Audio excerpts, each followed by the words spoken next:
Bsumutari angko Raba bungu kami. Raba bungo. Itu Raba bungsunya kau Badung. Deglaiनिफ्राय angko लिंनो Raba होनना. खुलुमबाय अरम Brahma YouTube चेनेलाव गासैखौबो बरायबाय बैसागु बोथोरनि गासैनिसिमबो आंनि गाहाम हामलायनाय जासिबाय दिनै 2023 मायथाइनि 14 फेब्रुवारि 14 एप्रिल गोरोन्थि जादों 14 एप्रिल दाननि संक्रान्ति मास बे समाव बर'आ बैसागु बरायनाय हाबाफारि बे दिनाव खालामो थिग बिदिनो आङो दा दं बे धेमाजि जिल्लानि सिङाव थानाय सिलाफोथार दख'रा बैसागु फोरबो आफादा बैसागु बरायनाय हाबाफारि लादों बेनो जाहैबाय गुबै जायगाया सिला बालिगाव गेलेग्रा जयभद्र हागजिर गेलेग्रा फोथार गुदि जयभद्र हागजिर गोजौ फरायसालि गेलेग्रा फोथारनि गेवलां फोथाराव जिहेतु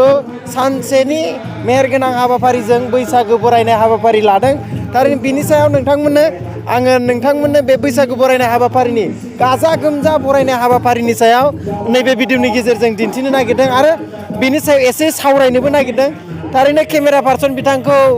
आंजों फैफानो थाखाय खावलायबाय बे समाव नोंथांमोना नुदों बर'नि जिहेतु हारिमु गोबां बाख्नायथावनाखा आरो बयबो मिथिगौ बर'नि गाननाय जोमनाय रंजानाय मेथाइ खननाय खुगा मेथाइ दामनाय देनाय गासैबो जिहेतु रंजाथावनाखा आरो गोसोआव गोजोननाय मोनसे दोहौ लाबोखायो रावबो थानो हाया जिहेतु बैसागु मेथाइखौ खोनासङाब्ला आरो रंजायाब्ला बर'नि मेथाइजों खाम दामनायजों मोसानाय बे मोसानायफोरखौ अथासार बयबो सोबखाङानो थिग मेथाइखौ खोनासंनि जोङो बे बालिगाव गामिनि बिहामजो हान्जानि मेथाइखौ खोनासंना लानो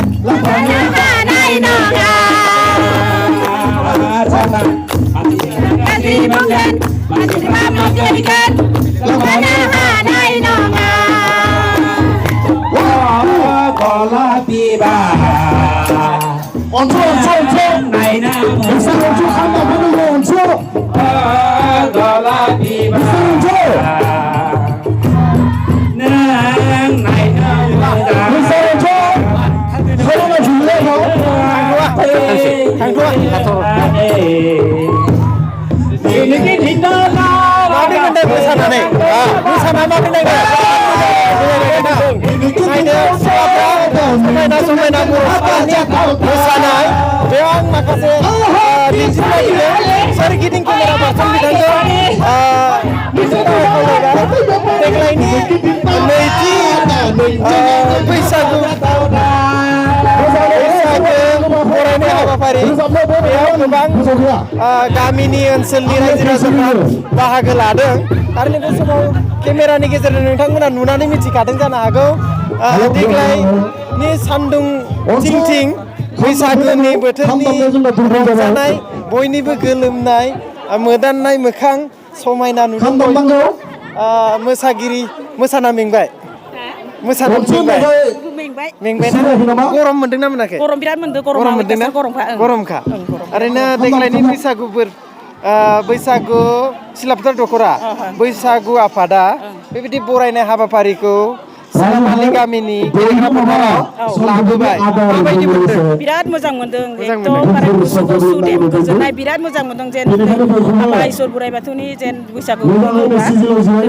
मोजाङै खुंलांनो हायो जेन मोजाङै जाफुङो जों बेखौनो आं आसा खालामो जोबोद गोजोननाय थाबाय जोबोद मोजां नांदों मोजाङानो नांदों न'आव मा जुमाय सङो जुमायखौथ' सङाखै जोंहा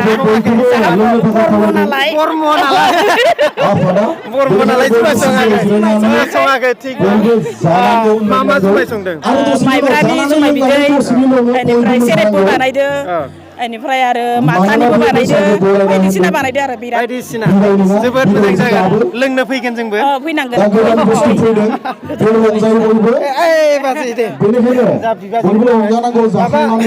बैसागु बरायनाय मोसानायखौ माबायदि नुदों आं रोङा नायना माबोरै नुदों मोजां नुदों मोसानो लुगैयाखै नामा गोदो मोसायामोन गोदोथ' मोसायो दालाय मानो मोसायाखै बुरि जाबाय जि बुरि जानायखाय मोसायाखै बाजि माब्रै मोनदों मोजां मोनदों माब्रै मोनदों बाबा मोजाङानो मोनदों मोजां मोनदोंना खुलुमबाय दे बिराद मोसानाय नुबाय थादों माब्रै मोनदों मोजां मोनदों बहुद गोजोननाय मोनदों बिराद माग्रा ना हायज्रि आं माग्रा माग्रा आरो हायज्रि जोबोद गोजोननाय थाबाय आब' बैसागु मोसाना माब्रै मोनदों माब्रै नांदों बैसागु मोसानानै मोजाङानो मोनदों गोजोननाय थाबाय बेनो बालिगावनि रंजानाय बैसागु मोसानाय जोबोद गोजोननाय मोनदों बेयाव रायलायनि खुमरा बेंगलजों गासिनांगौ बैसागु मोसानाया जोब्बाय नामा जोबाखै आरो बेसे गोबाव दंबावो जोंनिया दा जागायदोंसो दा लोंनाय जानाय खोनानो मोननाय बायदिब्ला नोंथांनि दैदेननायावनो नैबे बैसागु बरायनाय हाबाफारिया देग्लायनि बरायनाय हाबाफारिया जादों नोंथांनि मुङा मामोनलाय आंनि रोमै बसुमतारी आंखौ राभा बुङो राभा बुङो खिन्थु राभा बुंजेननायखौ आं बादों देग्लायनिफ्राय आंखौ लिंनो राभा होनना मा लिंनांगौ मानो होनोब्ला रोमै बसुमतारी आंनियानो नालाय रोमै बसुमतारी बोरै राभा थाखो बर' मानसिया माने गामियाव माने आंखौ राभा बायदि नुयोमोन नालाय बिथांमोना आंखौ राभा बायदि नुनायखायनो आंखौ राभा बिन्दों बिथांमोना लिंदोंमोन बिथांमोना लिंनायखायनो आंखौ राभा लिंबाय थायोमोन खिन्थु आं राभा नङा बर'आनो खिन्थु ओरैनो रायजोफ्रा लिंनायनि आं ओंथिखौ बुंनोसै मानो होनोब्ला आंनि महरा राभा बायदिमोन बिथांमोना आंखौ राभा लिंदोंमोन ओमफ्राय नों हाज्रि ना माग्रा आं माग्रा अरिजिनेल लिखित बर' आंनो होननानै आं सानो आरो गावनो आंनो अरिजिनेल सानो आंनि बर' माहारिखौ आं माग्राखौ गावनो बर' एकदम लिखित होनना सानो माने माने गुजुन गिदिर गोलाव गिदिरनिफ्रासो जोंनिया दं नालाय उन्दैफोरासो जोंनिया हाज्रि सानो आरो जोंनो गिदिर सानो आरो बेखायनो नोंखौ हायज्रिफ्रा राभा दोनदों खोमा माने गासै गिदिरफ्रा हायज्रिया जोंनि गामियाव जेब्लासिम बालिगामियाव हाबफैयो हाज्रिफोरा जों माग्रासो लोङो मालाबाबो जों माने हाज्रिखौ दोनथ'वा इयाव माग्राखौनो लांगोन आरो जों माग्रा भाषायानो सोलिनांगोन माने लिखित अरिजिनेल खालामो माने जोंनिया माब्रै मोनदों ओमफ्राय बे समाव बेबायदि मोजां मोनदों दा जिथुनाखि जों ओरैबायदि मोजां मोनदों दा आं जिथुनाखि आं बुंदों मानसिनो लोंहोनो जाहोनो हायाबाबो आं मोजां मोनदों गासिबो गोसोआ मोजां मोनदों आं लैहोर फैदों बोथोरा मोजां थेवबाबो आंखौ बिराद मोजां मोनदों रायजोफोरा मोजां मोनदों आरो बिनि थाखाय आं माने साबायखर बावदों रायजोखौबो जोंथ' हायज्रि नालाय माग्राफ्रासो बबेनिफ्रायबा फैनाय नामा नङो आरो जोङो नङा लिखित जोंहा जिथुनाखि गोदो गोदायनिफ्रायनो जोंहा गुवाहाटियाव बुंब्लानो जोंहा गुवाहाटियाव थानाय माने जों माग्राया जों सानो आरो जों जेना मालाबाबो जों दा माग्रा सासेबो गैलाथाय गुवाहाटियाव दङ हायज्रिफ्रासो लाहैजोबो अनेक दङ जों लानानै थांगोन बेयाव अनेकआ थागोन जोंहा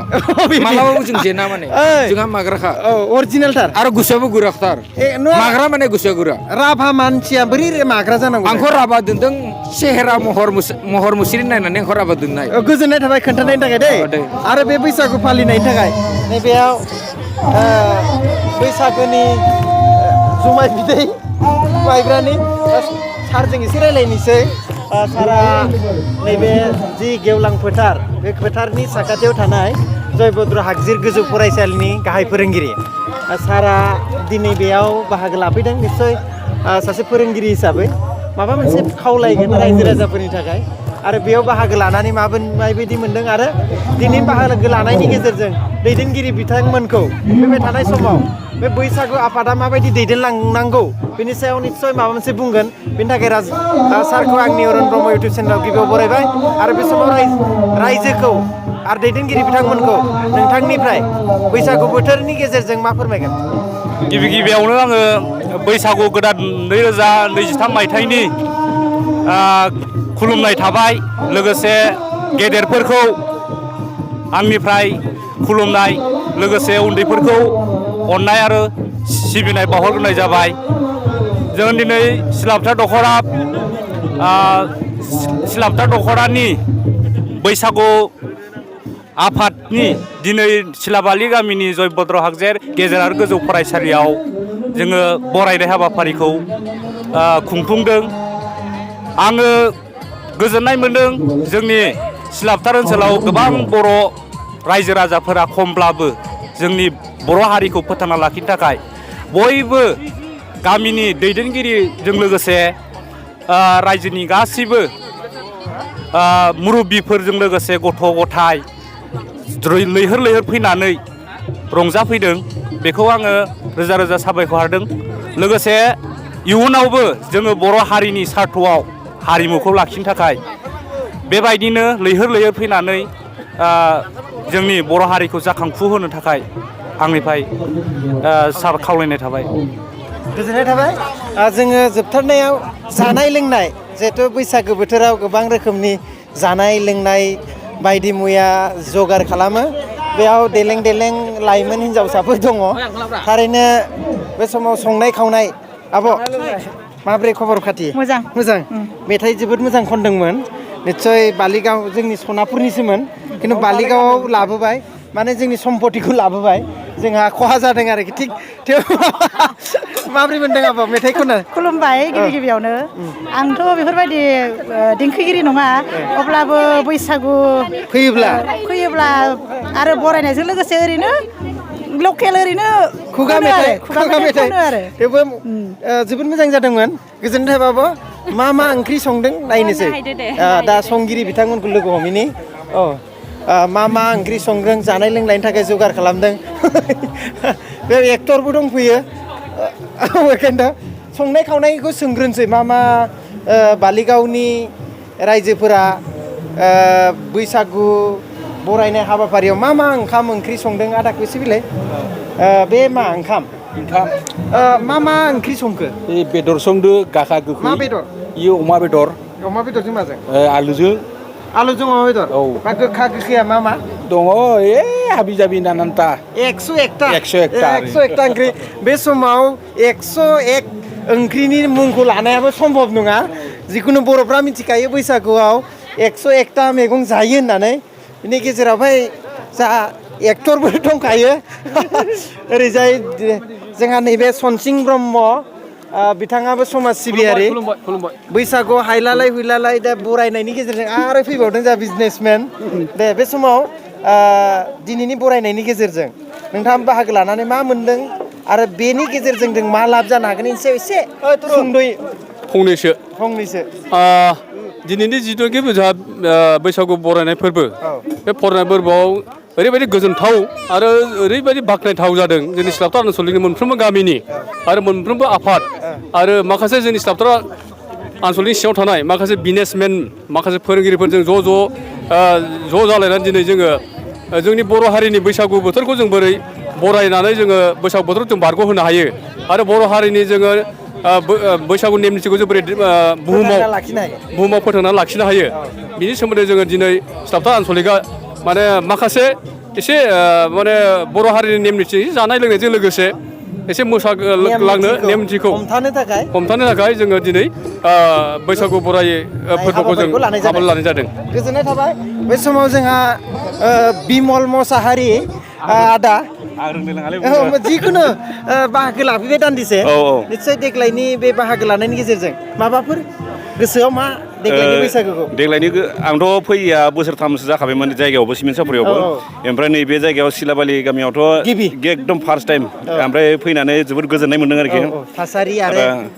जायगाफोरखौ बहुद समायना नुदों आरो जुदि थांनानै थायोब्ला आरो फैनो नाजाबाय थाबावगोन बाहागो लाबाय थागोन बे एकमात्र गालांजाया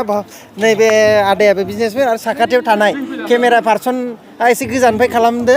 नैबे आदाखौबो बुंनो खावलायबाय सासे समाज सिबियारि लोगोसे बिजनेसमेन दा बे समाव नोंथाङा बे जोंनि माहारियारि आफादफोरजों लोब्बा थानानै दिनैनि खुंनाय बैसागो आफादखौ मा बुंगोन गोजोननाय मोनदों बेयाव जों दिनै गोबां दुखु सुखु खस्थ'नि गेजेरावबो आरो दिनै जों ज' लोगो मोनलायनानै रायजो राजाजों बेबायदि जों बैसागुखौ खुंफुनो मोननानै जायखौ जोङो मालाबाबो लोगो मोना आरो बेफोरबायदि मानसिखौ जों लोगो मोनलायनानै बिराद गोजोननाय मोनदों आरो ओंखायनो आंनि फालनिफ्राय आं साबायखर थाबाय देग्लायनि बे बैसागु बोथोरा इयुनावथ' मदद होगोन मानो होनबा जों देहा आरो सोलेरजों गासैजोंबो जों मदद होगोन आरो माने गोजोननाय थाबाय बे समाव सासे खाथियावनो थानाय जायखौ एंगारनो हाया होननांगोन आरो जोङो दिलीप बर' आदा बिथाङानो जोंनि ओनसोलनि गिबि आंनि नुजेननायाव राफोद बिजनेसमेन आरो दा बिनि थुलुंगानाय बिनिखौनो लोब्बा लानानै गोबां मानसिया सोलोंदों बिजनेसखौ माबोरै मावो थिग बिदिनो बे समाव बाहागो लानाय नुनानै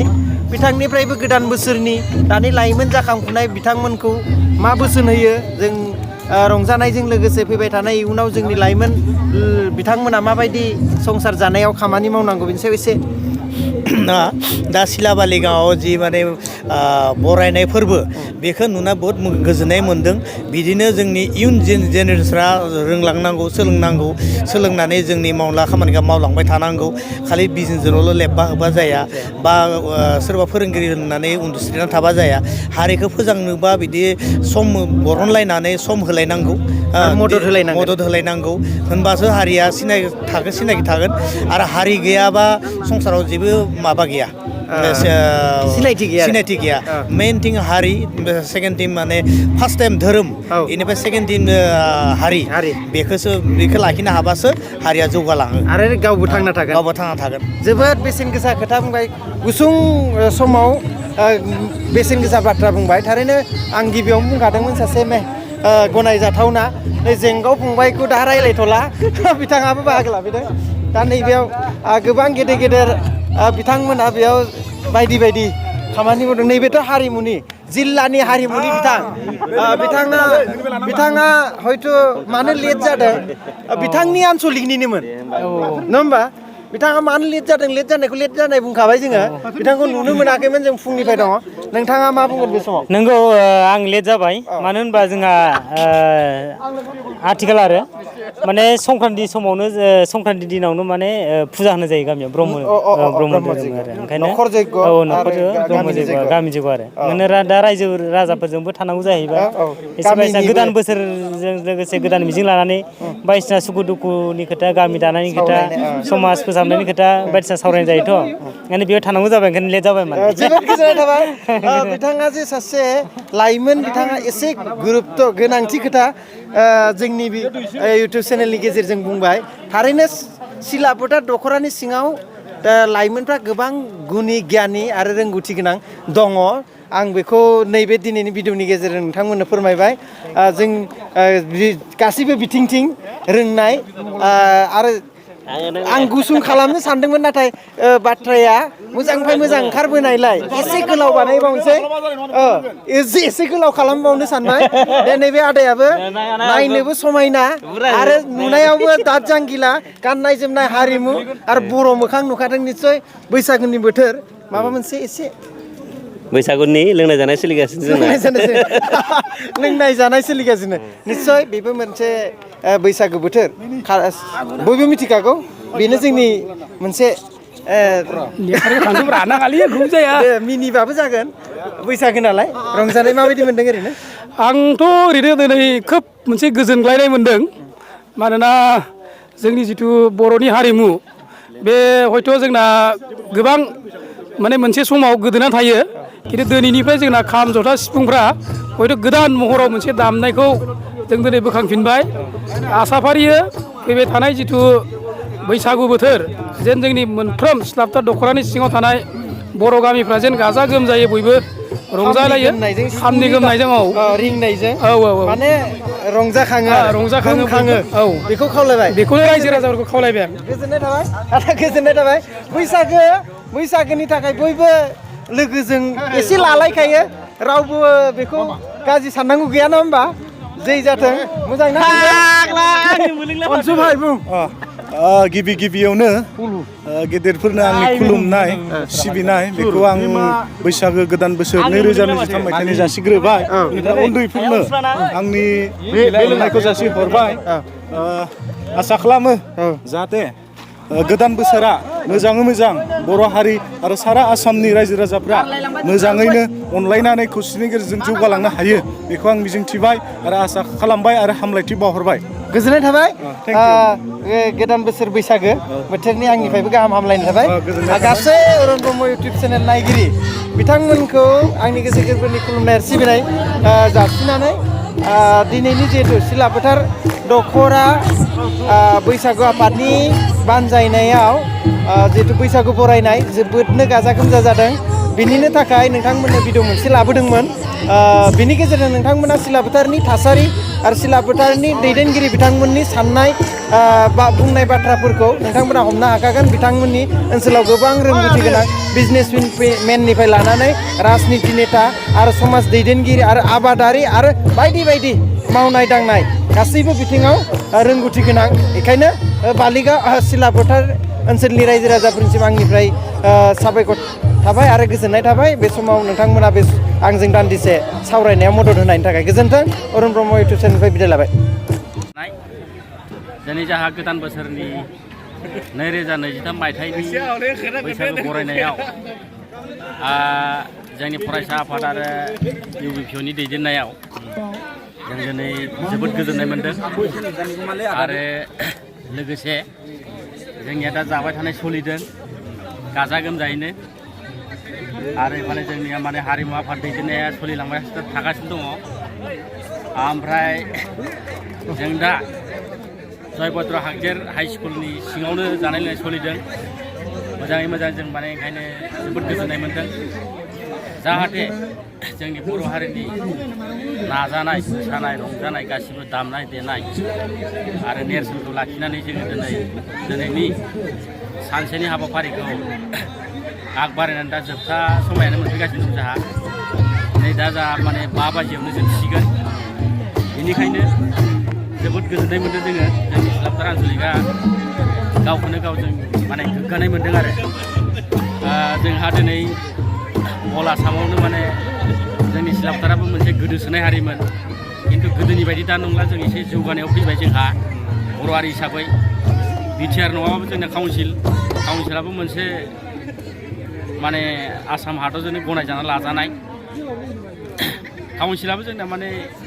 एसे मुंदांखा आरो माने बेनिखायनो जों बेखौनो धन्यबाद होनानै आसाम निउस लाइभआव जों बेखौनो फोरमायनानै बुंहरनाय जाबाय।